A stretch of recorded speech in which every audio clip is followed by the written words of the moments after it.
الحمد لله marka hore awal ilaah ba mahad leh waxa rasmi u soo gabagabowday galabta diiwaangelintii kaar bixinta cod ka socotay degmada Xaaj Saarax oo degmooyinka ahayd gobolka Daadmareer ugu codka badan kaarka halkan laga qaatay marka hore waxaan u mahad celinaa hawlaanada commission ka socday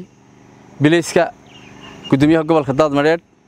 bulshada reer Xaaj Saarax iyo magaalooyinka xukunta oo ay ka mid tahay Goreyood Boorley waxaan ku dhahay Ali Faarax Obsiye Mulaax Xojeen Laaye gudoomiyaashoodii shacabkooda waxaan ugu mahadnaqaynaa aad iyo aad baan ugu mahadnaqaynaa iyo bulshada xagga hawdka laga soo horay labadaba sidii fiicnayd ee kaarka u qaateen ayaan aad iyo aad ugu mahadnaqaynaa kaarkuna insha Allah si aad iyo aad wanaagsan ayaa loo qaatay oo caqiibo leh wixii soo haran insha Allah wax yar oo aan naf lahayn bay noqon doonaan bismillaahi kariim marka bulshada aad iyo aad baan ugu mahadnaqaynaa mar labaad waxaan mahadnaqay gudoomiyaha gobolka Daadmareer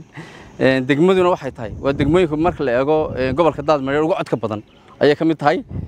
oo ay ku qiimeysan tahay marka ma sha Allah cod far badan baa yaalay codkana marka wuxuu loo qaatay cod aad iyo aad u fiican ayaa la qaatay waxaan leeyahay